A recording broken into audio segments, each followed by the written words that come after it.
Salut les marques et les smarts, bienvenue sur Catch Up, le podcast qui transpire le catch. Ici, plusieurs fois par semaine, on critique, on analyse, on décortique, on encense les shows de la WWE et consorts. Nous sommes au début de l'année 2024, on part vers le WrestleMania 40, le plus grand WrestleMania de tous les temps. Et que va-t-il se passer? Le monde est en émoi, le monde est en ébullition sur ce main event de WrestleMania. Alors, dans l'équipe de Catch Up, on a décidé de se poser un peu, de prendre rendez-vous à notre meilleure table au comptoir du catch. Je suis Raphaël et nous allons donc parler de l'affaire Cody Rhodes, The Rock, Roman Reigns et tout ce petit monde. Je suis avec Giscal, Ringside et IRM. Ça va les amis? Ça roule. Salut tout le monde. Salut Raphaël. Salut. Qu'est-ce que vous faites ici? Alors, je pensais que ce bar, justement, c'était pour vous éviter que je venais ici normalement dans ce bar. Oui, on pensait être tranquille là. On a trouvé l'adresse. Santé. Juste de dire un truc. Il faut les vigiles. Ça me rappelle les awards. Ouais. Ça commence. Allez, on est là pour parler sérieusement. Allez. On est là pour parler Pardon. très très sérieusement les amis, car le peuple de Catch Up nous écoute et je sais que de votre avis sera évidemment influencé par nos éminents avis. Et ça tombe bien car on n'est pas tous d'accord et va peut-être y avoir de la baston. Alors j'ai prévenu le videur, c'est pour ça qu'il te regarde un peu Ringside, mais je lui ai dit que c'était pas toi qui risquais d'être le plus agressif. On ne sait jamais, il faut se méfier des gens en cravate et en costume. Donc que se passe-t-il? Bon, c'est très simple, je vais résumer ça en 2 minutes. L'an dernier, Cody Rhodes a gagné le Rumble, il allait affronter à WrestleMania Roman Reigns. Tout le monde pensait qu'il allait gagner, en fait non, jusqu'à l'avait vu juste, c'était un peu trop tôt. Et maintenant, début 2024, il gagne deuxième Royal Rumble, c'est quasiment inédit, c'est arrivé à quasiment personne. Il entre dans un cercle très fermé. Il veut finir son histoire, c'est ce qu'il nous raconte depuis des mois. Roman Reigns, lui, est toujours champion. L'affiche semble évidente, ils se sont regardés au Royal Rumble. Mais, entre-temps, s'est glissé un personnage qui avait évoqué qu'il allait aussi vouloir s'asseoir à la tête de la table. C'est ni plus ni moins que Dwayne Johnson, The Rock, l'acteur l'un des plus célèbres et les mieux payés du monde. Et lors d'un Friday Night SmackDown historique d'il y a quelques jours, Cody Rhodes a visiblement passé la main. Il a dit à Roman Reigns: je viens pas pour toi au Rumble, il y a quelqu'un d'autre. Et The Rock est apparu. Et là, la foule, la twittosphère, l'internet mode, le wrestling universe, enfin bref, les fans de catch, les plus passionnés, les plus virulents, les plus sévères aussi, sont en feu. Personne n'a l'air de vouloir de The Rock. Il y a des Rocky Sucks, il y a des We Want Cody, il y a des hashtags, il y a des campagnes de sensibilisation, il y a des pétitions, il y a des visuels et même dans les shows à Monday Night Raw, il y a des chants, il y a des affiches. Donc, que va-t-il se passer? Est-ce que tout va changer? Est-ce que la WWE va se laisser influencer? Et surtout, est-ce que c'est bien tout ça et est-ce qu'on est content de ce changement? On n'est pas tous d'accord et on va commencer par celui qui n'est pas content. On va laisser la parole aux grognons pour commencer. On va reprendre les gros oui grognons. On va écouter le plus grand Cody fan parmi nous. Irem, toi tu n'es pas content de cette situation. Explique-nous tout. Alors, plusieurs choses à mettre au point avant que je m'exprime.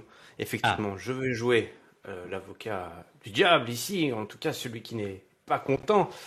Plusieurs choses. Moi, le retour de Cody, je suis pas un fan de Cody. Je suis pas né fan de Cody, je suis devenu fan de Cody. Je suis devenu fan de Cody. Son premier voyage à WWE, Stardust et compagnie, ça m'avait fait voyager.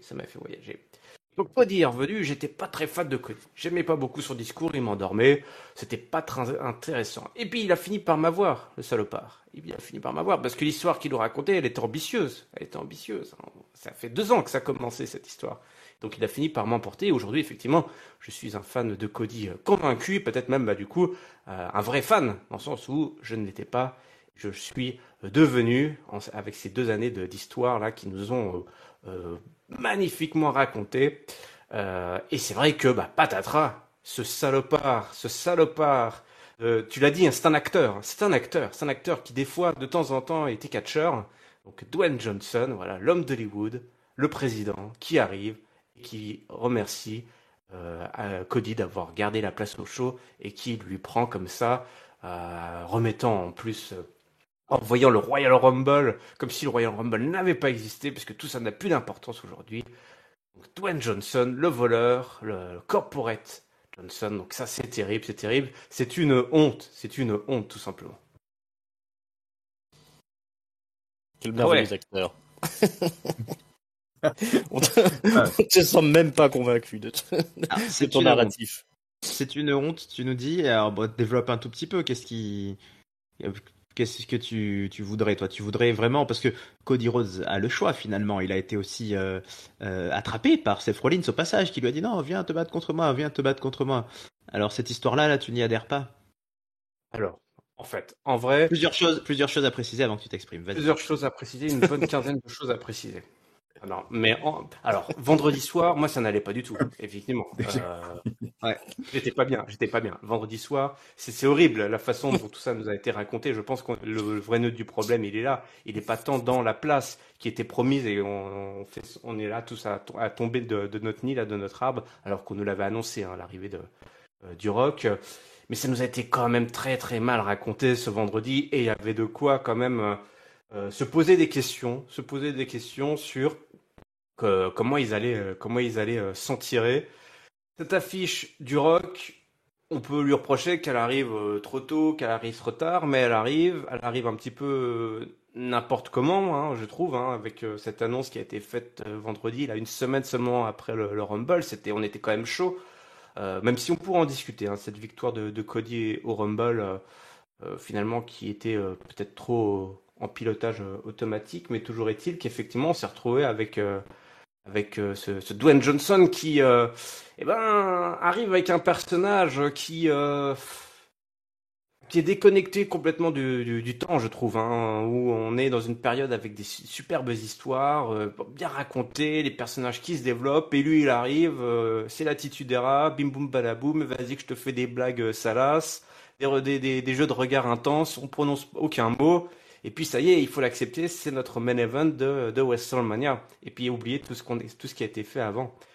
Donc c'est là où moi je me pose beaucoup de questions. C'est là où j'étais pas content vendredi soir. Il y a autant de facilité. Enfin, il y a possibilité que je redevienne content si ils ont 2 mois pour le faire. S'ils arrivent non pas à corriger l'histoire avec le Rock, mais à corriger l'histoire avec Cody Rhodes. Et ayant vu le Monday Night Raw, je pense qu'ils ont effectivement les cartes en main pour, entre guillemets, se faire pardonner de ce ralentisseur, ce petit road bump là qu'on s'est pris vendredi soir.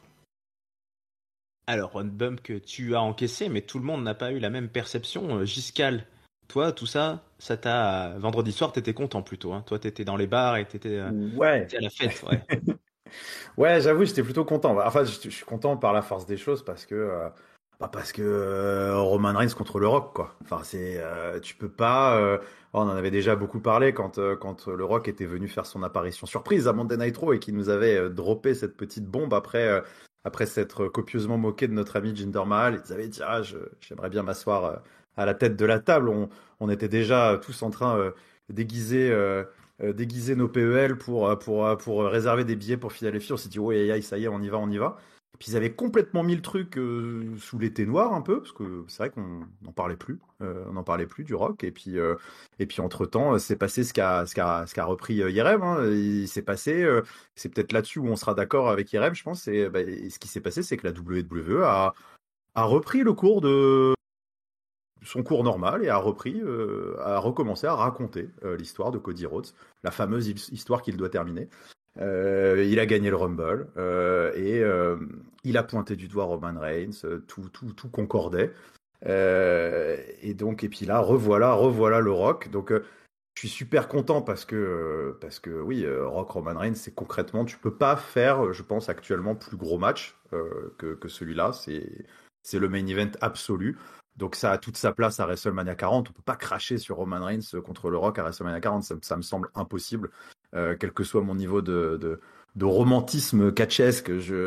Et puis même d'ailleurs, quel que soit mon niveau de romantisme, en fait, ça va être une dinguerie. L'ambiance va être complètement folle.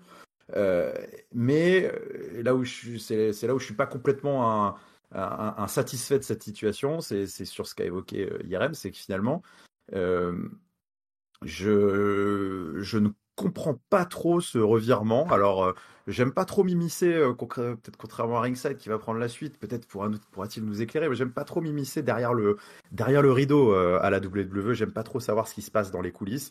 Euh, et c'est vrai que du coup, sans me renseigner plus que ça donne le sentiment quand même d'un petit amateurisme auquel j'avais rarement eu, on va dire, rarement eu l'habitude à la WWE, qui plus est pour les storylines de WrestleMania, qui est que on a vraiment eu le sentiment que vendredi, il y a eu un virage à 180 et que on a bazardé complètement ce qu'ils étaient en train de faire depuis un an, quoi. Et ça, je le comprends pas trop. Je l'accepterai, je le digérerai, mais j'ai un petit peu du mal à le comprendre. Alors là, je commence à apercevoir le bout du tunnel parce que, comme Irem l'a dit, on a vu Raw, on a analysé, on a vu un début de piste et on a vu peut-être des choses qui pourraient être intéressantes. Mais voilà, je suis très content de ce main event, mais j'aimerais quand même que, à côté de ça, soit correctement traité le cas de Cody Rhodes qui me semble, enfin, ne mérite pas. J'aime pas non plus trop ces termes-là. D'ailleurs, Papy me taperait sur les doigts, je pense, si jamais il m'entendait dire catcher, il mérite, machin et tout, you deserve it. Mais malgré tout, je pense que par rapport au statut qu'il a acquis en 2023 et ce retour exceptionnel qu'il a fait à la WWE, il y a un moment où il va falloir qu'il soit the guy. Et il l'a dit à la conférence de presse après le Royal Rumble, ce qui encore une fois brouille énormément, je trouve, la grille de lecture sur toute cette situation. C'est qu'à la conférence de presse aussi après le Royal Rumble, il a pris la parole devant les journalistes et il a passé quand même 5 minutes avant de prendre les questions des journalistes pour dire bah écoutez, voilà, je voudrais profiter de cette tribune pour mettre un peu les choses au clair. On s'est beaucoup moqué de moi sur ces 12 derniers mois. On m'a dit que j'y arriverais pas, patati patata. On m'a beaucoup rappelé où est-ce que j'étais à la OW, hein. Mais en attendant, bah voilà, j'ai gagné une deuxième fois le Rumble. J'ai été le guy ailleurs. Je suis capable d'être le guy. Je suis the guy. D'ailleurs, c'est vraiment ce passage est très intéressant dans sa conférence de presse. Et ouais, et quelques jours après, il se passe ça, quoi. Là-dessus, j'ai un peu du mal quand même, c'est vrai, je le reconnais. En fait, ce qu'on a du mal à percevoir en tant que fan, j'ai l'impression, c'est de savoir est-ce que vraiment lundi soir ils partaient sur un Roman Cody et vendredi ils ont changé d'avis. À quel moment vraiment le Rock s'est immiscé, on va dire, backstage dans l'affaire, et est-ce que vraiment ce changement à 360 ou à 180 plutôt, 360 ça veut rien dire, est-ce que ce revirement est vraiment scénarisé? Est-ce que vraiment c'est fait exprès pour créer ce buzz? Ou est-ce que c'est vraiment la WWE qui a dit là, fin janvier, qui a dit ah non, bah finalement on va changer? Alors Ringside, toi qui as peut-être des échos de ce qui se passe derrière le rideau, qu'est-ce que t'en as? Déjà, j'ai envie de recueillir ton avis personnel sur tout ça, et puis après on va analyser tous ensemble ce qui se dit, ce qu'en pense la foule, ce que ça peut devenir, et comment la WWE va se démerder de tout ça. Donc Ringside, qu'est-ce que t'en penses et qu'est-ce que tu as ressenti ou est-ce que tu as compris? Moi, ce que je partage avec Irem, c'est l'inquiétude de savoir si The Rock il sera dans le mood 2024, ou est-ce que il va faire toute cette rivalité avec Roman sur le ton de l'Attitude Era, effectivement, avec des promos à l'ancienne et puis en faisant fi de tout ce qui se passe autour de lui, quoi. Donc ça, effectivement, c'est une inquiétude que je partage avec Irem. Mais alors après, pour le reste. Très honnêtement, il y a eu quelques petites pistes qui nous faisaient penser qu'effectivement on aurait Cody contre Roman. On aurait pu penser que c'était acté effectivement avec ce face à face à la fin du Rumble, avec Roman en haut des tribunes qui brandit sa ceinture, Cody qui le pointe du doigt. Là, effectivement, il y a une erreur de calcul, mais pour le reste, là quand je vois des gens qui nous disent que ça sort de nulle part cette histoire de The Rock.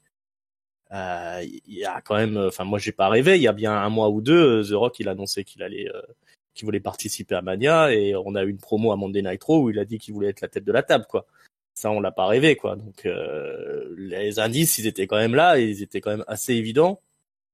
Et derrière on a quand même une tonne d'indices qui nous racontent que l'histoire de la WWE actuelle que le top guy de la WWE actuelle et que tout ce qui tourne, le visage de la WWE, toute l'histoire de la WWE, c'est autour de Roman Reigns. C'est pas autour de Cody. Cody, c'est un mec qui veut devenir the guy, mais qui l'est pas. Et quand il dit dans sa promo Giscal dont tu parlais là, post Rumble, où il dit qu'il a été la conférence de presse quand il dit qu'il a été the guy dans l'autre compagnie, etc. Je vais juste rappeler vite fait qu'il a pas gagné la ceinture, hein, là, au Elite Wrestling. Hein. C'est pas vraiment lui the guy, hein, à l'époque. C'est vrai qu'il a jamais été vraiment main eventer, en fait. C'est ça. C'est ça. C'était une grosse star là-bas. C'était sûrement un des mecs qui a permis le succès qu'a eu la All Elite Wrestling. Mais concrètement, il a jamais été champion. Donc, je connais pas assez le sujet de la WWE, mais il y a pas toute une histoire comme quoi il voulait pas trop justement non plus truster un homme par modeste. rapport à sa position. Voilà, exactement. Oui. Parlons un petit peu de la grande carrière de Cody. Alors, tout de suite parce que j'ai mentionné Stardust, c'est pour ça. Bon, admettons, il a effectivement une première carrière à la WWE où il finit par être malheureux. Il est coincé dans le personnage de Stardust. Il a d'autres ambitions. Son père lui fait comprendre que ça va pas être pour lui la place de top guy de la compagnie. Donc, il décide de quitter. C'est tout à son honneur. Il décide de quitter la WWE. Il va se lancer dans cette quête chez les Indies.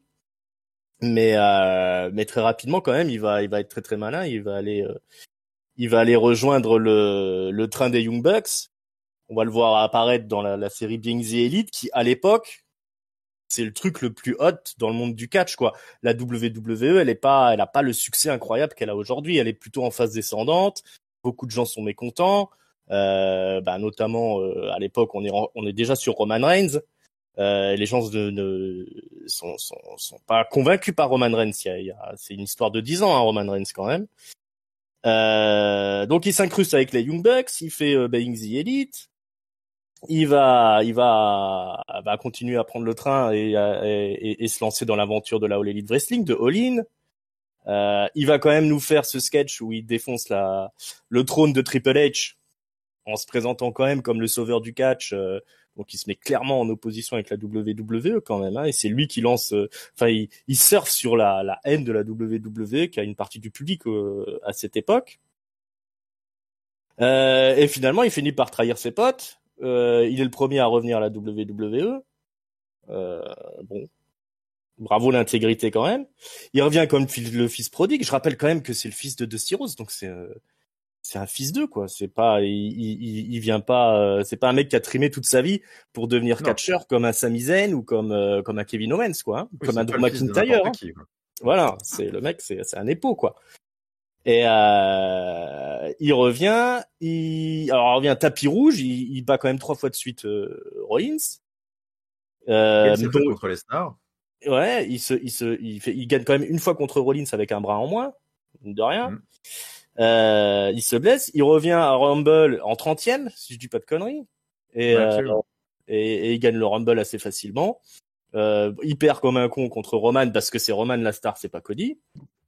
Et après on lui donne Brock Lesnar à manger tranquillement, et après il fout plus rien quasiment depuis un an, quoi. Là il remporte le Rumble assez facilement aussi, et voilà, et on est censé donc se ranger devant devant ce mec finalement à qui on a sur les 2 dernières années on a quasiment tout donné, sachant que entre temps dans sa saga il marche quand même sur entre autres Sami Zayn et entre autres Drew McIntyre, quoi. Donc je vois pas moi en quoi il y a un tel scandale, on devrait se ranger absolument derrière Cody qui serait le champion du peuple. Cody c'est simplement le champion qui a ramené à la WWE. Enfin, c'est même pas le champion, c'est le mec qui a ramené à la WWE une partie du public qui était un peu vénère contre la WWE. Je suis même pas sûr qu'il soit vraiment parti, mais qui l'a suivi à la All Elite Wrestling et puis qui est de retour maintenant. Voilà, parce que maintenant c'est fini l'époque où les gens étaient mécontents de la WWE. Je veux dire, hormis Papy, qui a une haine farouche, mais c'est son esprit de contradiction qui fait ça contre le booking de Triple H. Là, à l'heure actuelle, tout le monde est satisfait quasiment du booking de la WWE qui remplit les salles comme jamais. C'était pas le cas quand Cody est parti. Hein. La WWE, elle avait des problèmes à remplir ses salles à l'époque. Et là, c'est plus du tout le cas. Donc là, maintenant, je vois pas pourquoi je me rangerais derrière Cody, sachant que l'histoire que moi je suis depuis le début, c'est l'histoire de Roman Reigns. On s'est quand même farci des années à supporter le Roman Reigns babyface là, avec un booking qui était quand même pas toujours au top. On n'était pas toujours convaincus, on a souvent été déçus. Là maintenant, on a un Roman Reigns qui marche sur l'eau et on devrait arrêter tout ça pour avoir un couronnement de Cody où il va être supporté par le public peut-être 3 mois avant qu'on se retourne contre lui et qu'on dise il y en a marre de ce Cody qui fait que gagner, parce que avant qu'il change d'avis là au niveau de sa sélection de qui il allait affronter à Mania, ça faisait quand même un moment qu'il y a beaucoup de gens qui trouvent que Cody il est un peu fade, un peu relou, on en a marre, c'est super Cody, etc., etc. C'est les mêmes qui maintenant sont là à sortir le hashtag WeBand Cody. Oui. C'est toujours les mêmes indécis, voilà, les girouettes. Fickle. Toujours les mêmes. Toujours les mêmes. Ouais, Mais je peux comprendre qu'on soit qu'on ait trouvé qu'il y ait des choses qui étaient mal réalisées dans le fameux choix de Cody là, notamment les argumentaires de Rollins, c'était pas toujours convaincant. Moi, j'ai été convaincu quand même par, comme je l'ai dit, le spot vidéo là où on nous fait un petit peu un parallèle entre les deux visions du catch, entre la vision NWA de Dusty Rhodes et la vision WWF. Moi, ça me parle vraiment parce que je suis un suiveur de très très longue date, donc cette vision là qui s'est affrontée, je l'ai connue quoi. Si vous voulez, c'est pas quelque chose de théorique, donc pour moi ça fonctionne. Maintenant, par contre, se lancer dans des hashtags WeWantCody Cody et voir toutes les vidéos qui sont sorties là des suiveurs pour dire que la WWE a merdé WrestleMania, que ça va être le pire WrestleMania ever, etc.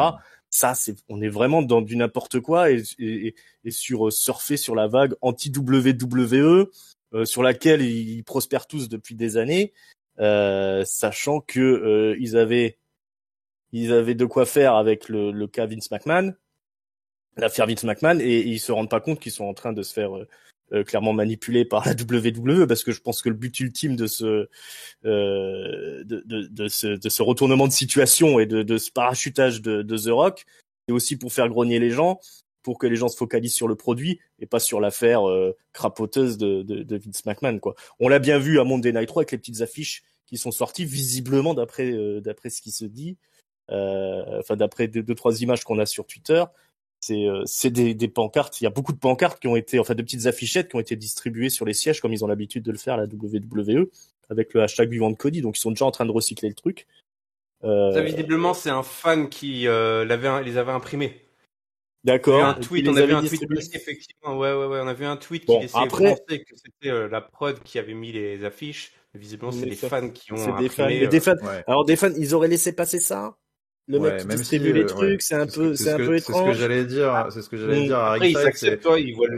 Que ce soit une initiative populaire, c'est une chose, mais qu'ils aient laissé faire, par contre, t'inquiète que s'ils avaient voulu faire passer 10-3 molosses, 10 molosses de la sécurité, ils auraient tout ramassé, et ça aurait été réglé en 2 secondes.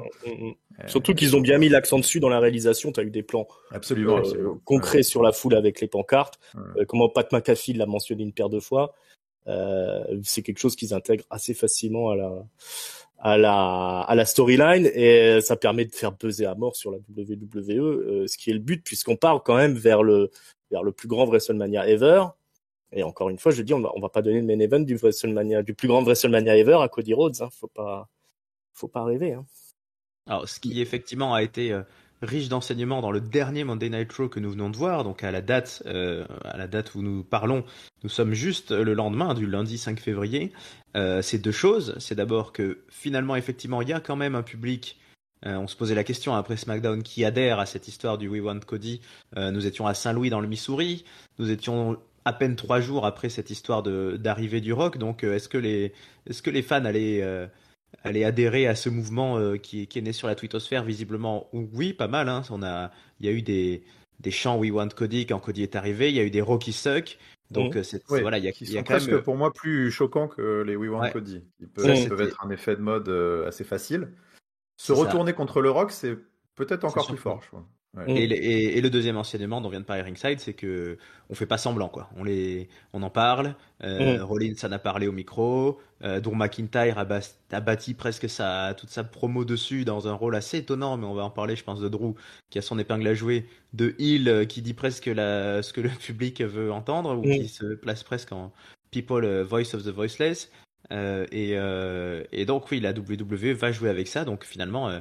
Est-ce que Irem, c'est pas tout ça? T'es pas en train de te faire avoir, mon pauvre Irem, par une WWE qui veut finalement que tu sois en colère et qui veut que tu parles et qui veut que tu réagisses et qui veut que tu Mais achètes alors, tout ça. je me fais avoir, mais c'est ça le catch, Bah oui, mon bon bien sûr. Raphaël. C'est se faire avoir On et se fait tous avoir. accepter Bah de oui, se faire avoir. Et moi, j'accepte volontiers de me mais faire tu es avoir, mais pas intelligent. n'importe comment. Attention, Mm. pas n'importe comment. Mm. Il faut qu'on me raconte les choses correctement.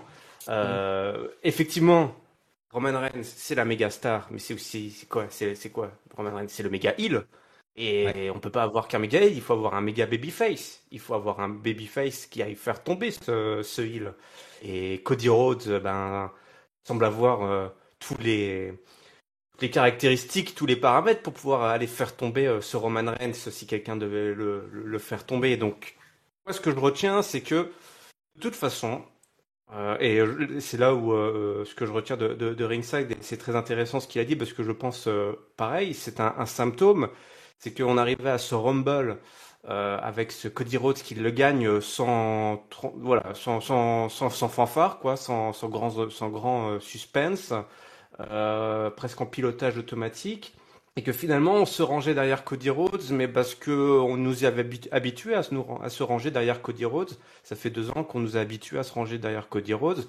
Vous l'avez bien listé, hein, tous les Golgoth qu'on a envoyés dans les pattes de Cody, voilà, qu'il a pu rajouter à son tableau de chasse, y compris Brock Lesnar, pour nous montrer que c'est un mec valeureux qui se bat et qui a le public derrière lui. Il a quand même toutes les valeurs, il transporte toutes les valeurs du top babyface en 2024. Il pourrait se faire, voilà, d'autres pourraient y prétendre, hein. On a vu des Sami aussi qui pourraient tout à fait porter ça. Mais voilà, lui, il a un côté en plus over the top, John Cena-esque presque, qui en plus réunirait, on va dire, le meilleur des mondes, hein, pour se ranger derrière Cody. Et c'est là où je vois de l'intérêt dans tout ce marasme, c'est que, et si cette arrivée là du rock, qui est une arrivée effectivement propulsée, catapultée, politique, hein, qui a des allures de politique, merci petit d'avoir gardé le siège chaud, c'est un peu ce qu'il lui dit, hein, cette séquence là, qui est terrible quand même. Cette séquence de vendredi, moi c'est ça hein, qui me perturbe le plus, c'est vraiment il arrive et puis vous l'avez dit dans votre analyse, le fameux baiser de la mort qu'a donné Dwayne Johnson, et lui qui repart tout penaud. Tu dis mais qu'est-ce qui se passe? Qu'est-ce qu'il a bien pu lui dire? Qu'est-ce qui s'est passé et là moi je parle du kayfabe parce qu'il y a que ça qui m'intéresse, c'est l'histoire qu'on me raconte. Qu'est-ce qui a bien pu être dit à Cody Rhodes qui commette ce crime, ce que j'appelle moi le crime le plus terrible d'un top babyface, c'est d'abandonner. Et là, Cody Rhodes, il a abandonné quand le Rock est arrivé. Il nous a dit qu'il allait battre Roman Reigns. Il nous le rappelle encore pendant sa promo, juste 5 minutes avant de dire bah, qu'en fait non, il va tout prendre à Roman Reigns, que c'est comme ça qu'il va finir son histoire. Et là, le mec, il se défile, il abandonne avant de se battre. Et c'est ça que je trouve terrible. Et on ne peut que le connecter à l'arrivée du rock. Et qu'est-ce que ça fait du rock, là, du coup? On fait quoi? Comment un mec comme le rock peut tenir son rang de top babyface après avoir fait ça? Ah, c'est une question que je vous pose. Ça, c'est le tour de force c'est le tour de force qu'ils vont devoir réussir, parce que il y a déjà le public qui est en train de se retourner contre The Rock. Ouais. Donc le plus gros piège à éviter, ça va être d'éviter d'avoir un main event comme il y a eu entre Lesnar et Roman Reigns. C'était à la Nouvelle-Orléans, hein, je crois. Hein, vous y étiez, il me semble. Où le public a clairement boudé le match au point qu'ils ont dû changer le finish en cours de match. Hein. C'est Roman qui devait le gagner, hein, ce truc-là. et ça a été changé en cours de route pour éviter d'avoir une victoire de Roman sous les huées de la foule, quoi, ou dans l'indifférence générale, on va dire. L'important, c'est qu'il y ait du bruit. Donc si effectivement on se termine avec un match où les gens s'en vont au milieu, où personne ne réagit, ou alors pour faire la hola ou chanter des chants qui ont rien à voir, là ce sera un vrai échec. Ou du beach ball ou un truc comme ça. Là, encore là se on finir pourra sur dire. le visage de Giscal. Voilà, ouais. décontenancé. Décontenancé. J'étais le seul qui regardait le match. Ouais. Non, mais Est-ce c'est une vraie question, ce tour de force, hein, parce que est-ce qu'on va pas tomber sur un Batista 2.0? On l'a connu. Ce serait quand même dommage, tu vois, sans grossir le trait, parce que ça me fait penser à c'était quoi? C'était CM Punk qui avait dit, ouais, Vince McMahon, c'est un millionnaire qui devrait être un milliardaire. Enfin, il y a un moment où c'est vrai que le cynisme absolu de business is business, de toute façon, évidemment, ici, je pense qu'autour de ce bar, de ce pilier de bar là, personne ne doute que WrestleMania 40 va être un succès absolu, que ça va battre tous les records, que ça va être fantastique. Mais est-ce que finalement, il y a quand même un moment où je trouve le cynisme de voilà, l'argent, les records, le business se heurte quand même à la beauté, le sel aussi qui fait le catch, des belles histoires, des belles épopées. Et je dis pas que Cody Rhodes devait forcément faire ce match, mais attention, parce qu'il y aura un après WrestleMania aussi. Le Rock ne restera pas après WrestleMania. Roman Reigns va bien devoir perdre sa ceinture un jour. Des ultra babyface comme ils ont avec Cody Rhodes, c'est pas simple, hein. Enfin, là où je suis pas complètement d'accord avec toi, Ringside, tu disais oui, il a rien fait depuis un an. D'une certaine manière, on fantasmait un peu cette deuxième rivalité qui arrivait. Je suis pas complètement d'accord dans le sens où, enfin, Cody Rhodes, il a pas chômé. Alors oui, on lui donne tout.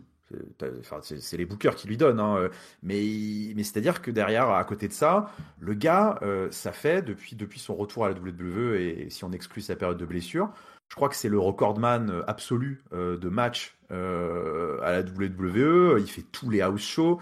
Il est ultra populaire. Je pense que c'est peut-être celui qui touche le plus au niveau des kids. Et les actions commerciales. Maintenant, tu vois, ils le foutent même en jaquette de 2K. Enfin, concrètement, c'est un ultra babyface. Il est ultra over. Et c'est pas parce qu'on lui a tout donné qu'il est acclamé dans toutes les arènes des États-Unis depuis un an et demi. C'est justement, il fait rien et le mec est tout le temps over. Enfin, tu vois, il y a quand même, ils ont quand même fait quelque chose. Et Cody Rhodes a fait quelque chose aussi pour faire de ce retour un succès. Enfin, je pense que moi, le retour de Cody Rhodes, c'est quand même un énorme succès. Et donc, encore une fois, il y a un moment où il va quand même falloir que Roman Reigns perde.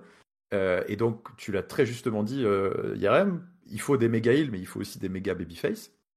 Je trouverais dommage que finalement, sous couvert que oui, on est tous d'accord, Roman Reigns contre The Rock, c'est ce qu'il faut faire. Ce serait dommage, en tout cas, qu'on ne traite pas convenablement, et je pense que c'est un peu ça où on est tous d'accord aussi, on ne traite pas convenablement le cas Cody Rhodes, parce que, je pense que il méritait mieux que ce qui s'est passé vendredi, même si je suis pas inquiet. Enfin, ils vont faire mieux que ça. Mais il faut pas complètement, je trouve, non plus se dire ouais, Cody Rhodes, c'est un branquignol, quoi. Il mérite un peu ce qui lui arrive. J'avoue, j'ai caricaturé beaucoup et je n'adhère même pas à l'analyse que c'est faite de sa carrière, mais c'est histoire de dire que non, mais suivant comment tu prends ton point de vue, tu peux faire raconter n'importe quoi à la carrière d'un catcheur, tu vois. Oui, bien sûr. C'est pas non plus comment dire le catcheur laborieux qu'on nous vend. Maintenant, comme tu dis, c'est pas non plus un mec qui a rien foutu depuis. Non, c'est un succès. Quoi. Voilà, c'est comme quand. Voilà, c'est comme quand je me fous de la gueule du succès de la All Elite Wrestling. Ça reste un succès la All Elite Wrestling, même s'ils sont en train de dévisser au niveau des ratings, si ça remplit plus les salles autant qu'avant. Ce qu'ils ont fait, c'est un énorme tour de force aussi. Mais en plus que c'est un homme très intelligent puisqu'il est parti au bon moment. Voilà, exactement. Ou c'est parce qu'il est parti que ça marche plus aussi. Aussi peut-être. Ça doit jouer aussi beaucoup. Mais bon, alors voilà. Ce qui s'est passé vendredi soir, ça a été peut-être mal exécuté. Est-ce que vous pensez pas que ce qui aurait pu ou ce qui aurait dû être mieux raconté, c'est que finalement Cody Rhodes, c'est une famille royale de la WWE, hein, comme les Samoans, donc il y a une histoire un peu, et que Cody Rhodes est quand même l'homme qui a fait revenir Jey Uso. Et ça, on en a beaucoup parlé aussi. C'était quand même assez étonnant cet été-là quand Cody Rhodes nous a dit bon ben voilà, il y a un mec qui mériterait de revenir à Raw. Allez hop, j'ai fait revenir Jey Uso. Mm. Et est-ce que, alors moi la façon dont je l'ai perçu ce vendredi, c'était presque une continuité de ça en fait. C'était Cody Rhodes qui arrive face à un Roman Reigns visiblement persuadé qu'il va être choisi parce que Roman Reigns a méprisé Seth Rollins en disant ok t'es bien gentil Seth Rollins mais toi t'es le champion le petit frère. Cody Rhodes, je sais que tu vas me choisir en gros parce que tu vas tenter ta chance contre le numéro 1. Et est-ce que ce qu'on nous a pas essayé de nous raconter, et ce qu'il devrait creuser, c'est plutôt ce côté, Cody Rhodes, il a presque outsmarté Roman Reigns en lui disant ouais tu crois que c'est moi? Eh ben non, et il se penche et puis il y en a un autre derrière qui arrive et qui est plus costaud et qui il a fait revenir en gros le vrai tête de la table de la famille parce que mine de rien le vrai chef samoan même s'il n'était pas là c'est quand même The Rock qui a porté la famille à ce haut niveau. Donc est-ce qu'il n'y a pas une ficelle qui pourrait être creusée là finalement Cody a creusé tout ce qu'il fallait pour vraiment faire tomber Roman Reigns de son piédestal et il a compris que il fallait faire venir The Rock dans l'équation parce que The Rock avait envie et The Rock est agrandit la faille familiale qui est l'histoire de la Bloodline depuis 2 ans avec les Jimmy et les Jey Uso qui se mettent sur la gueule et là The Rock ne pouvait pas ne pas intervenir en boss final de cette histoire de Bloodline, non? Il faut voir l'impact. On n'est pas dans la franchise une franchise de saut là où en fait le mec il avait prévu un plan diabolique depuis le début, y compris que le Rock allait perdre quoi. Non mais simplement il faut quand même faire attention. Quel va être l'impact de l'arrivée de The Rock pour Solo Sikoa et Jimmy, vers qui ils vont se retourner. C'est quand même lui le grand patron. Ça, effectivement, ça peut être intéressant si on commence à creuser là-dedans pour la route vers Mania, hein, parce qu'on a encore du chemin il va y avoir quelques semaines. Donc il va falloir raconter autre chose que juste un face à face, les yeux dans les yeux, sans que rien soit dit. Il faut ce sera très intéressant s'il creuse une histoire là-dessus. Cette confrontation avec The Rock qui commence à gratter les fondations de la Bloodline quoi. Faut pas oublier que The Rock Roman Reigns déjà à WrestleMania l'an dernier ça avait été évoqué et j'ai l'impression que depuis que Roman Reigns est champion ça doit faire 4 ans ou 3 ou 4 WrestleMania qu'on nous dit que c'est quelque chose qui peut arriver.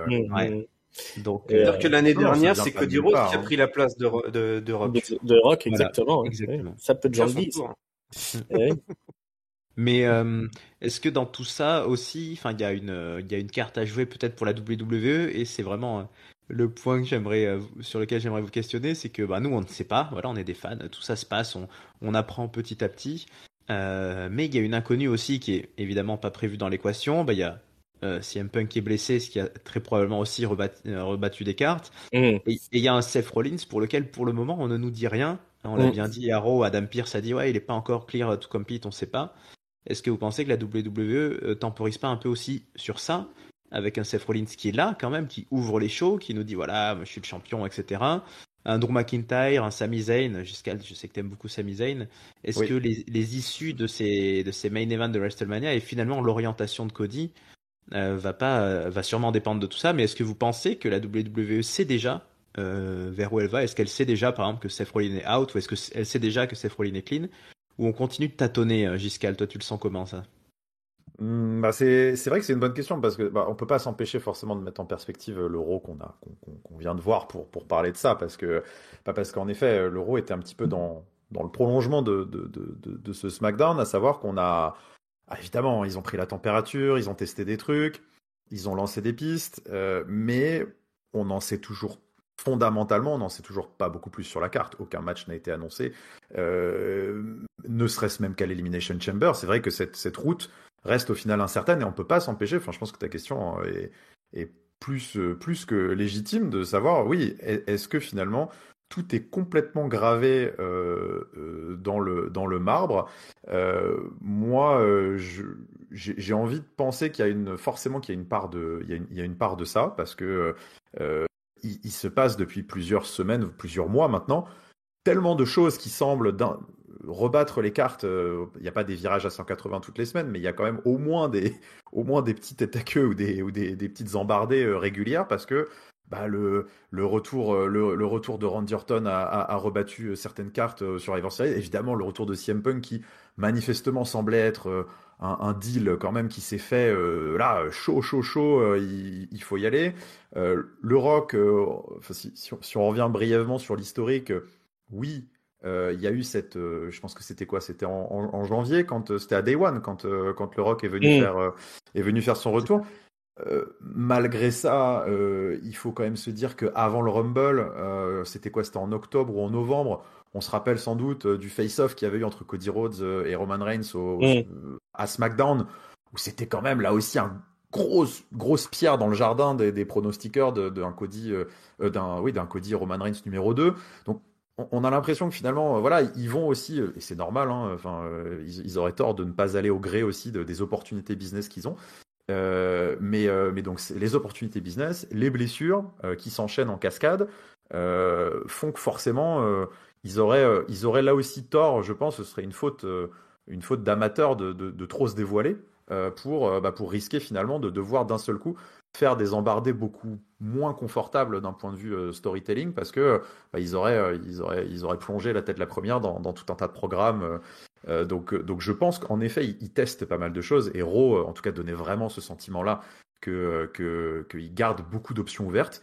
Et j'ai envie de dire presque finalement tant mieux, c'est la question qu'on s'est posée lors de l'analyse de Raw, c'est finalement quand on regarde les choses avec un petit peu de recul, est-ce qu'on aurait aimé, alors je dis ça en tant que fan de Cody aussi, hein, mais est-ce qu'on aurait aimé finalement la semaine dernière avoir Cody Rhodes qui nous annonce que dans 2 mois il va affronter Roman Reigns, et puis en parallèle en amont CM Punk qui va forcément lui venir aller titiller parce qu'il avait planté tellement de graines avec Seth Rollins, dans 2 mois je vais affronter Seth Rollins et basta. Ou cette situation où là concrètement on ne sait absolument pas qu'est-ce qui va se passer. On va avoir 2 mois qui vont être complètement fous. Tu vois, je disais, est-ce qu'on va peut-être pas avoir une des roads to WrestleMania finalement les plus folles à la hauteur de WrestleMania 40 qui sera peut-être le WrestleMania le plus fou de tous les temps. Là on se retrouve avec Sami Zayn, avec Drew McIntyre, avec Cody Rhodes, avec Seth Rollins qui peuvent se tirer la bourre dans tous les sens du terme, et ce match qui peine à se dessiner avec en effet le Rock et Roman Reigns qui n'ont jamais eu aucune interaction et avec lesquels il y a des milliards de choses à raconter. Tu l'as dit ringside avec Solo Sikoa, avec Jey Uso, et pourquoi pas peut-être Jay qui pourrait toujours revenir dans le délire une fois qu'il aura traité ses affaires actuelles. Finalement cette période d'incertitude est peut-être aussi bénéfique pour des roads to WrestleMania qui sont souvent ou en tout cas parfois beaucoup trop convenus 2 mois en amont. C'est ce qui nous fait regarder là, je pense, semaine après semaine là, c'est de se dire qu'est-ce qui va se passer et vers où on va. L'année dernière, c'était beaucoup plus soporifique que ce qu'on a cette année. Après, moi, je pense effectivement les fondations sont là, mais il y a eu un petit tremblement de terre. Là récemment, on perd quand même CM Punk, on perd Brock Lesnar, on a Seth Rollins qui est blessé. Oui, c'est vrai, Brock Lesnar, t'as raison aussi. Ouais. Ça fait beaucoup pour sur cette carte là. Donc je pense qu'effectivement ça improvise. Ça improvise. C'est ce qui explique peut-être le face à face un petit peu bizarre entre Cody et Roman. Quelques petites fausses pistes là qui sont mal qui nous sont mal distribuées, mais c'est une route qui est un peu inédite. On va avoir une conférence de presse là dans la semaine, sûrement pour nous annoncer le Roman The Rock. Je suppose que ça va être ça. Peut-être le Cody Seth aussi. Je sais pas si Seth il va être vraiment là ou il sera pas là. On sait pas. On a toujours Damian Priest qui est dans l'histoire. Donc là, effectivement, on a énormément de pistes qui sont à notre disposition. Et puis il y a encore tout ce qu'il y a autour dans le bas de la carte, qui va affronter Gunther, qu'est-ce qui va se passer à l'Elimination Chamber. Donc ça, c'est la première fois qu'on a... ça fait longtemps qu'on n'a pas eu une route avec autant d'incertitudes. Et du coup, c'est assez passionnant. Alors, encore une fois, quand j'entends des gens dire qu'ils ont foiré le WrestleMania avant que ça commence... je suis perplexe. Ne nous abaissons pas à ce niveau. Ouais. Est-ce que vous pensez, car nous avons connu quand même tout de même le fameux WrestleMania 30 avec un Daniel Bryan qui arrive à s'intégrer dans un main event, moi ça me fait penser aussi au premier main event féminin de l'histoire avec Becky Lynch, Charlotte. et Ronda Rousey, sur lequel on avait beaucoup dit aussi. Est-ce que c'était vraiment est-ce qu'on avait vraiment envie de voir Charlotte dans l'histoire? On voulait pas mal, on était nombreux, notamment moi, et je dis que je me suis trompé à vouloir plutôt un face-to-face qu'un triple threat. Est-ce que vous pensez à la possibilité, et est-ce que ça serait une bonne idée, finalement, de se tourner vers un triple threat entre Cody, The Rock et Roman Reigns? Oh non, surtout pas. Non, Ah, surtout c'est pas, l'erreur. de dire.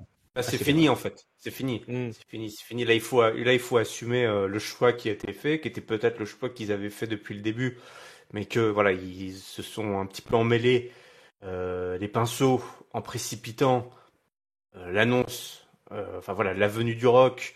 Et Ringside en a probablement trouvé les raisons, qui sont des raisons peut-être plus non qui est faible quoi, de backstage, qui fait arriver ce Rock de façon très très très précipitée, voilà, juste après la victoire du Rumble, et qu'on se retrouve du coup avec des mystères, donc des choses à nous expliquer. Hein, ce choix de Cody qui pour moi reste aussi un des nœuds à régler comme ça, à dénouer pendant ces 2 mois. Qu'est-ce qui a fait que Cody Rhodes, voilà, est-ce que c'est un mind game, hein, voilà, une stratégie comme l'imagine ou le suggère Rafa, ou est-ce qu'il s'est fait manipuler, hein, et si oui, par qui? Par qui? Est-ce que c'est le Rock, l'homme politique de la WWE? Mais ce qui est sûr, c'est que non, ouais, pour moi en tout cas, il faut laisser tomber cette histoire de triple threat. Et la raison principale, c'est que Cody Rhodes a beaucoup plus à gagner, à éviter, voilà, à être en dehors de ce face-à-face entre Roman Reigns et The Rock pour revenir beaucoup plus tard, alors beaucoup plus tard, pour revenir plus tard, affronter les deux hommes, non pas en triple threat, mais les uns après les autres. Hein. Faut qu'ils se farcissent les deux Mm. Samoans là. Le Rock, si tu donnes le Rock et Roman Reigns à Cody Rhodes, je pense que Ouais, là, là, c'est trop, là. Ringside, on pourrait dire qu'on lui a vraiment tout donné Mm. Ouais. Ouais, à ce là, moment oui, donné. là, oui, là. Non, Mais, ça, même moi, j'y crois pas. Ouais. Mm. mais la Est-ce triple, la que triple, ouais. triple threat, ça me paraît être ouais, la fausse bonne idée, quoi.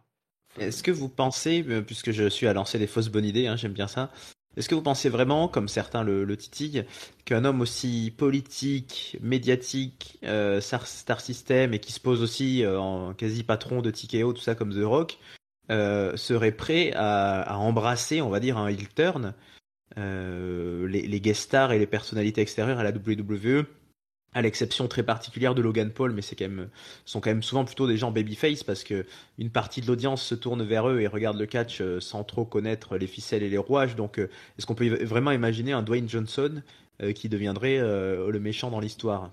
Mm. Moi, ça Ringside, m'intéresse de savoir parce que Mm. je n'ai pas, toi, moi, j'ai pas connu le Rock dans sa période attitudera. Je n'ai qu'une image du Rock quand j'ai commencé à regarder. Bah, le Rock allait entrer dans sa rivalité avec son retour face à John Cena. Donc moi, j'en ai une image très simple et très cartoon, toi, limite une parodie de lui-même, qui me fait penser qu'en plus là, il doit gérer une image de lui-même. Et là, j'aurais tendance à dire non, mais c'est ce que je disais au début de ce rendez-vous là au comptoir. C'est que effectivement là, est-ce que Roman Reigns est prêt à faire à jouer le jeu quoi dans cette nouvelle épopée, Mm. dans cette nouvelle époque de catcheur et un petit peu à se mettre en danger pour le bénéfice bah, de Le Rock, d'autres tu veux dire, non? catcheurs. Le Rock, ouais, pardon, le Non? Rock, ouais, pardon. Ouais. Ouais, j'ai du mal à voir enfin, pour moi, si le Rock doit, alors c'est une lecture à un instant T, j'ai peut-être pas imaginé le bon fantasy booking, mais pour moi, si le Rock doit jouer une partition il à WrestleMania, c'est qu'il y aura eu un échec quelque part. Enfin, j'aurais du mal à constater le bénéfice en fait encore une fois, en partant du principe que il n'y a pas de triple threat, parce que je pense aussi que c'est une fausse bonne idée. Voilà. Cody Rhodes a pris sa décision, ils ont acté quelque chose et je pense que maintenant la priorité pour la WWE c'est de pas foirer Cody Rhodes en quelque sorte parce que ce serait dommage. Mais passer le Rock heel, donc ça voudrait dire faire un truc heel versus heel à WrestleMania. J'aurais du mal à voir. Hormis le côté, bah, encore une fois, qui m'attriste un peu, mais business is business, et donc, bah, écoute, le match se suffit à lui-même, on s'en fout.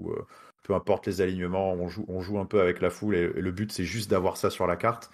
Je trouverais que ce serait quand même un aveu d'échec, parce que d'un point de vue storyline, priori, je pense qu'il y a quand même beaucoup plus de choses à faire si le Rock est le champion du peuple et qui vient libérer en quelque sorte la famille, enfin, qui est une sorte de bataille pour la tête de la table et qu'il essaie de raisonner la famille de Roman Reigns et le dépouiller en quelque sorte de tout ce qu'il a et échouer, parce que le but c'est quand même que, voilà, que Roman Reigns ramasse une victoire monstrueuse pour sa légende. S'il le fait contre un Rock Hill qui en plus, pour le coup, un Rock Hill peut être, enfin, entre guillemets, il peut être absolument monstrueux. Enfin, moi je pense qu'il, même si, je sais pas, tu me diras, je sais pas, est-ce que Roman Reigns maintenant est tellement incroyable, mais est-ce que le Rock Hill serait pas too much to handle pour Roman Reigns, parce qu'un Rock Hill ça peut tout exploser, tu vois, donc je sais pas, pour moi ce serait un peu un aveu d'impuissance et d'une certaine manière, bah oui, donner un peu raison à ceux qui disent que, évidemment, ceux qui disent qu'ils ont ruiné WrestleMania sont des crétins, mais ceux qui disent quand même que voilà, ils ont quand même raté un petit truc quelque part là avec avec ce retour peut-être un peu mal géré, en tout cas là maintenant à l'heure où on parle. Bah ouais, tourner le Rock Hill, je pense que ce serait peut-être donner quand même un peu raison à ça. Mais... Il y a quand même une similitude, hein, c'est vrai, avec un peu le cas Daniel Bryan de l'époque, c'est-à-dire que il y a un champion méchant qui est Roman Reigns, qui était à l'époque Randy Orton avec toute l'autorité derrière. Il y avait on va dire un champion du peuple naturel, un petit peu issu du milieu professionnel, et qui s'est fait un peu griller la priorité par un faux champion du peuple qui arrivait d'Hollywood et qui revenait avec Batista et la Roman Reigns et la The Rock, pardon. Sûr. Puis il y avait à l'époque il y avait Roman Reigns aussi qui à l'époque était populaire. Mais la différence c'est que Bryan a perdu le Rumble. Cody l'a gagné, oui. Donc ça fait une différence quand même. Grosse différence. Ouais. Et alors Giscal, tu disais que The Rock après WrestleMania il devrait partir. Il faut pas oublier que maintenant The Rock c'est le patron, donc il peut très bien rester là. Et on peut peut-être avoir. Alors moi ça me paraît juste quand même, mais s'il fait un heel turn, d'avoir une version The Rock qui serait la version moderne de Mr. McMahon, quoi. Un grand patron méchant qui vient et qui fait qui va pourrir la vie de ses champions. De toute façon, on veut The Rock à Backlash quand même, on est d'accord. On veut The Rock à Backlash de toute façon, effectivement. Tout doit se régler à Backlash. On peut lancer un We Want Rock. We Want Rock à Backlash. Nous voulons si les autres n'en veulent pas, hein, on les veut bien. Donc voilà, c'est tout à fait. Enfin, ça peut être une piste effectivement avec un face turn inattendu de Roman Reigns qui terminerait son règne, et pourquoi pas alors là, éventuellement le prolonger encore plus loin. Il est pas bien. Tu vois, finalement continuer son règne cette fois-ci en tant que babyface, repartir pour 3 ans avec en ligne de mire le record de Sammartino ou de Backlund. Comme ça on se dit c'est impossible, mais on n'aurait jamais cru, enfin j'aurais jamais envisagé moi qu'on aurait 3 ans de Roman Reigns champion, hein. Donc pourquoi pas. Moi je vois pas, enfin j'ai pas entendu qu'il y avait des projets de Roman Reigns de partir. Mais bon, vas-y. Ça paraît un peu extravagant, mais je pense qu'il y aura un face turn de Roman quand même. Ouais, en parlant de record, beaucoup de gens parlent qui dépasserait Hulk Hogan. Est-ce que vous pensez à quel point le fait qu'il garde son titre Roman Reigns encore jusqu'en septembre, je crois, ça voudrait dire, est-ce que c'est pas finalement comme semble l'espérer Giscal, un décalage du triomphe de Cody Rhodes en tant que nouveau top guy face à un Roman Reigns, mais plus tard dans l'année ou au prochain WrestleMania. Alors j'ai failli dire ça tomberait bien pour l'Arabie Saoudite, ça, ah là là, ça serait historique. Mais oui. Ça c'est hors de question d'avoir qui a un point historique qui se passe. Un tel couronnement, ça se passera sur les US, ouais, c'est sûr. Ouais, donc mais peut-être ou à Backlash, quoi. Ou à Backlash. Nous ne sommes qu'une annexe des États-Unis. Hein. Oui. Voilà. Ouais, des vassaux. Bon alors si on fait un pronostic ce main event de WrestleMania, qui c'est qui repart avec le titre universel et avec le titre de champion du monde, la IRM, d'après toi? Alors titre universel. Ouais, titre universel évidemment, Roman Reigns, il le faut et c'est ce qui va se passer. Le prono le plus simple, hein. Le prono le plus simple. Du côté du titre poids lourd, il pose une sacrée question parce qu'on sait pas vraiment il y aura qui dedans. Mais pour moi, c'est très difficile, Je verrais bien un Drew McIntyre qui arriverait à s'en tirer. Mais après, on a aussi la version, c'est Cody Rhodes et qui se fait prendre le cash-in par Damian Priest dans la foulée. Mais ce sera un méchant qui repartira avec le titre, pour moi. Un de ces deux. Deux méchants. Alors. Et, Ouais. tous les méchants ont tous les titres. Et Ringside, qu'est-ce que t'en penses? Comment tu vois ça? Putain, j'ai plein de scénarios qui se bousculent dans ma tête. Ouais. On pourrait avoir un cash-in de Damian Priest, mais qui soit foiré pour avoir encore une plus grosse pop pour Cody quand il remporte le titre. Tu vois, on est à 2 doigts de penser qu'il va se faire baiser parce que machin. Et puis finalement, il arrive à contrecarrer le truc. Mais en même temps, je vois bien Damian Priest plutôt caché plus tard pour faire perdre Cody de sa ceinture et qu'il puisse aller à Backlash par exemple. À Backlash et puis que comme ça Cody puisse aller vers Roman tranquillement. Donc du coup, moi je vois Roman Reigns effectivement gagner sans trop de suspense, même si les dirt sheets nous font croire que il y a une rumeur qui circule comme quoi The Rock voudrait gagner. J'espère qu'il veut gagner. Ils veulent tous gagner. Ah oui. Ouais, mais ça, je pense que c'est effectivement les fausses infos que lance la WWE pour mettre un peu de suspense quand même, hein, qu'on croit pas que tout est joué. Et pour le reste, bon, en vrai, ce qui me ferait plaisir, ce serait un couronnement de Drew McIntyre, mais peut-être plutôt à Backlash alors. Mais ce que j'ai vu, j'ai pas vu Raw en entier, mais la prestation de Drew McIntyre à l'entrée de truc.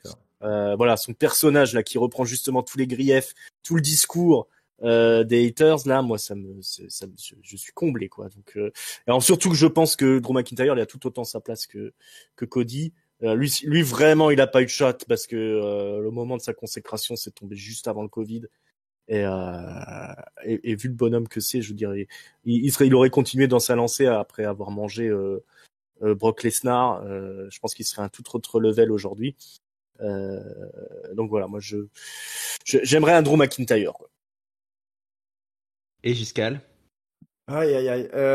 Écoute, en effet, le titre universel, ça, bon, il y a pas de débat. Moi, je vois que Roman Reigns va continuer jusqu'à quand, je sais pas. Je pense que ce record de Hulk Hogan est savoureux tout de même. Je les vois bien le viser. Je sais plus avec qui j'en parlais une fois. Les gens croyaient pas trop au pouvoir des chiffres, machin, qu'on s'en foutait, tout ça. Hulk Hogan, c'est peu importe ses déboires, c'est plus qu'un monstre sacré. Et si la WWE peut pendant des mois et des mois bastonner au marketing pour dire regardez putain Roman Reigns il a battu Hulk Hogan juste pour le name drop à fond. Je pense que c'est extrêmement séduisant. Et donc reste le titre poids lourd. Et le titre poids lourd, j'ai encore une petite voix tout au fond de moi qui me dit que cette petite promo qu'on a eu à Raw en mode Rocky Balboa et tout, Sami Zayn qui trouve un moyen de filouter, de revenir dans la scène et de l'emporter à la Daniel Bryan, un gros barbu 10 ans après là, qui fait le coup et qui ravit la foule sous les confettis à Mania 40 dans la nuit 1. Moi ça me plairait. Après c'est le choix du cœur, le choix de la raison. Écoute, j'ai envie de croire qu'ils vont vouloir d'une certaine manière make things right avec Cody et qu'ils vont trouver une façon convenable de le réintégrer correctement dans la scène, peut-être en le faisant battre Drew, en effet. Pas de cash-in, je pense pas que ce soit je pense qu'ils garderont le cash-in pour après WrestleMania. Je pense que le couronnement de Cody Rhodes, c'est un moment qui est quand même très attendu et qui, même si best for business, et parfois c'est sympa de justement de profiter des moments comme ça pour mettre une hit de ouf. Je pense que ce serait malvenu. Enfin, je pense que ce sera un couronnement net et sans bavure si couronnement il doit y avoir. Donc mon cœur balance entre Sami Zayn et Cody Rhodes. Ouais, Moi je pense que bref, disons que pour donner du plaisir à tout le monde, je pense qu'on aura un soir avec un Cody Rhodes et un soir avec The Rock triomphant. Mais je suis curieux de voir comment ils vont nous amener tout ça et si ça sera vraiment Seth Rollins. Moi, c'est vrai que pour revenir à un petit truc que tu disais Yerem tout à l'heure et sur lesquels vous étiez pas tout à fait d'accord. Bon, il y a plein de questions derrière tout ça. Il y a la façon dont ils ont fait les choses, il y a les fausses pistes qu'ils nous ont lancées, il y a le Rumble gagné par Cody et puis là qui revient en arrière. C'est vrai qu'en soi, moi je suis pas, j'ai un peu de mal à adhérer à un Cody versus Roman Reigns 2 parce que même si Cody a été tout le temps là, même si Cody fait toutes les conférences de presse, même s'il fait les photos avec les enfants, etc. J'ai pas trouvé qu'ils nous ont raconté vraiment une histoire d'une année de progression et de rédemption. T'as fait un petit peu la liste ringside. Bon, bah nous, on l'a vu par exemple affronter Dominic Mysterio à Money in the Bank. C'est pas dû au main event. On a eu la feud contre Nakamura qui continue, mais qui nous a bien pris l'hiver. On a eu voilà la période un petit peu Judgment Day avec Jey Uso et tout. Et donc ce Monday Night à Raw, si vous avez bien entendu, il y a Seth Rollins qui a été très bon, je trouve, en disant tu m'as battu 3 fois. Et maintenant, j'ai besoin de savoir que je suis plus le même mec que ça et que je suis devenu meilleur que ça. Et ben pour moi, effectivement, si on prend la feud Cody contre Seth Rollins, depuis Cody, il est devenu ce champion du show rouge. Il est Seth, pardon. Rollins, il est devenu ce champion du show rouge. Il a fait plein de trucs. Il a montré qu'il était le combattant, etc.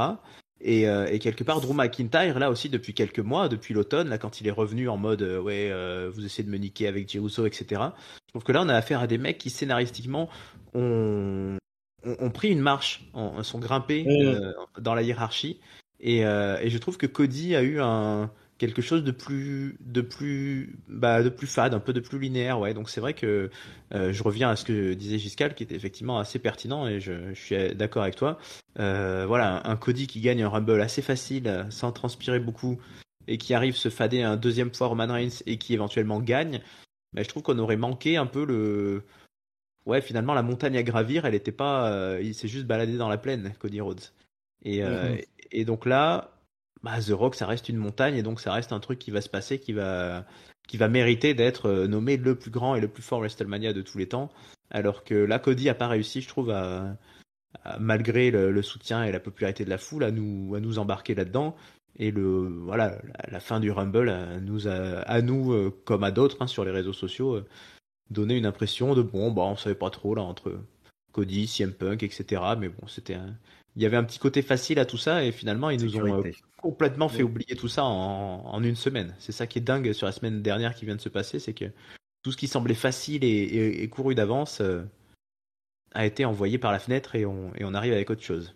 Ouais, c'est ça qui est beau. C'est la magie du catch. C'est la magie du catch. Ouais, moi, plus j'y pense, plus je me dis qu'un Fatal 4-Way avec Cody, Rollins, Zen et Drew McIntyre, ce serait le plus grand match de tous les temps, en vérité. Mais oui. En termes de complète avec divertissement, le suspense serait incroyable, quoi. Il faudrait un Rollins au taquet. Moi, j'avais pensé à une autre chose, c'est si jamais Rollins peut pas. En fait, ce qu'ils pourraient faire, c'est, on va pas lui souhaiter évidemment, mais c'est qu'ils rendent le titre vacant et qu'on ait un Elimination Chamber où on aurait Drew McIntyre, Sami Zayn, pourquoi pas Jey Uso, pourquoi pas Nakamura ou Jinder Mahal, enfin voilà, un peu pour.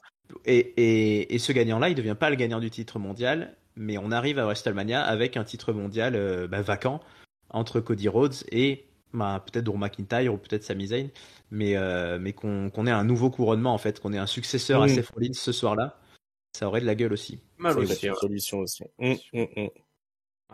Mais bon, c'est dans 2 semaines la chambre, donc. C'est dans 2 semaines la chambre. Enfin, c'est dans 2 euros. En tout cas, il reste 2 euros, ouais. Donc c'est dans 20 jours. 20 jours. Bah, ça va pas être pour le titre, hein, ça va être pour autre chose. Ouais, non. À mon avis. En tout cas, ils ont l'air de jouer la montre. Hein. Il est blessé, il est pas clear, mais il lâche pas sa ceinture, donc. Et ces 2 scénarios sont excellents, et c'est pour revenir, pour conclure sur le destin et le choix de Cody. Voilà, ce qui a été fait a été fait, et je te rejoins totalement, Rafa.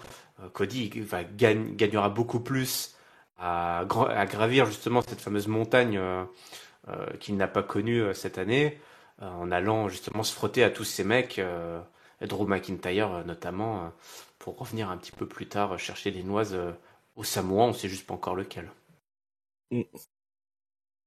Très bien, écoutez les amis, on s'en reprend une autre, et puis on coupe les micros, on va discuter entre nous. Allez, alors on va quand même céder au petit mot de la fin, il n'y a pas de top, il n'y a pas de note, mais je vais vous laisser à chacun une petite phrase ou un petit finish sur toute cette situation. On va laisser parler Giscard en premier, comme ça il pourra aller régler la première tournée. Ah bah voilà, je l'attendais Voilà. celle-là. Ouais, Bah oui. c'était sûr, c'est toujours pour moi ça. Bah écoute, non, en tout cas moi la morale de l'histoire c'est que j'ai l'impression que euh, tout s'annonce beaucoup plus excitant finalement. Voilà, c'est ce qu'on a dit hein, que ce qui aurait pu être bah, ce que tout le monde attendait, ce que tout le monde souhaitait, soi-disant sur les réseaux, sur Internet, partout finalement. La WWE c'est peut-être la morale de l'histoire. La WWE c'est souvent mieux ce qui est le meilleur pour nous. Et donc elle est peut-être en train, encore une fois, de réussir un drôle de tour de force pour booker cette route vers WrestleMania. J'espère juste que voilà, il y aura pas ça ne toussera pas au moment de convertir l'essai, mais tout ceci est indéniablement beaucoup plus excitant que ce à quoi on s'attendait il y a encore pas plus tard que 3-4 jours. IRM, est-ce que tu t'inscris dans cette lignée? Ouais, moi ce que je me dis, c'est que voilà, on se rend bien compte que malgré le message porté par Cody Rhodes et martelé pour la campagne du jeu vidéo, eh ben le catch est une histoire sans fin. Jamais de fin dans le catch. Et donc bah, cette histoire-là, bah, on pensait qu'elle allait se terminer à WrestleMania, mais elle n'est pas terminée. Et finalement, c'est pas plus mal parce que il faut se renouveler à chaque fois. Et donc moi, je vais embarquer dans cette histoire interminable finalement. Ah, c'est l'histoire d'une vie, le catch ringside, c'est l'histoire de ta vie. Alors qu'est-ce que tu en penses? Ouais, toute l'histoire de ma vie. Ouais, non, moi je voudrais juste te dire que voilà, ne vous inventez pas des combats, ne vous inventez pas des vies. Éloignez-vous des réseaux sociaux, profitez, ça va être une des Embrassez plus votre grandes. femme. Embrassez votre femme, embrassez vos enfants, prenez soin de vous. Voilà, ça va être sûrement une des routes vers WrestleMania les plus trépidantes et les plus spectaculaires qu'on va avoir depuis des années, des plus passionnantes. Il y a peu de chances qu'on ait un vrai mauvais WrestleMania. Enfin, je sais pas si vous avez regardé Monday Night Raw. Moi, j'ai vu le match tag team là. Vu la qualité du roster, de l'écurie de catcheurs qu'on a actuellement, on va avoir que des enchaînements de gros matchs. Ça va être la folie. Donc je pense qu'on est dans une période assez incroyable pour la WWE, donc profitez-en. L'âge d'or. L'âge d'or, voilà, ça va pas forcément durer, il y a plein de merdes qui sont accumulées. Voilà, donc profitez-en, ils vont venir en France, ça va être une énorme fête. Et voilà, c'est bonheur sur bonheur, il y a des fois des belles choses qui se passent, il faut en profiter. Voilà, la vie est assez merdique, la société est assez sombre. Donc voilà, profitez du moment et c'est pas la peine d'aller clasher, c'est pas la peine d'aller faire du buzz et d'inventer des choses. Voilà, le spectacle est là, profitez-en, c'est sous vos yeux, c'est beau.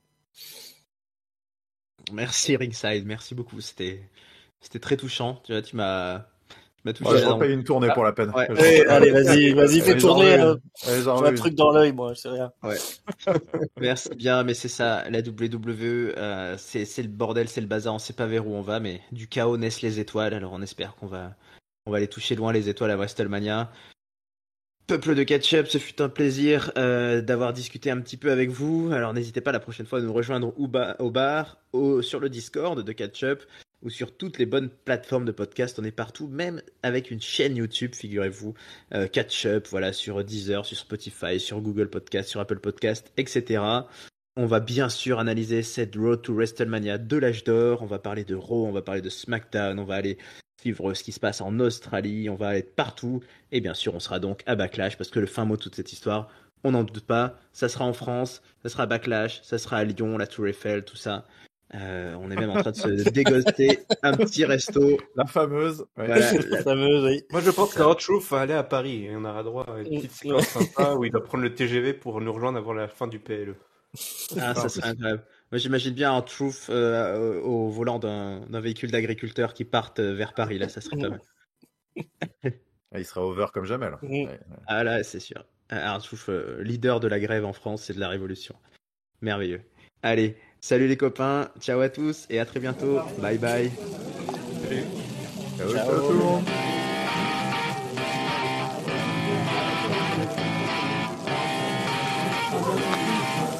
We'll be right back.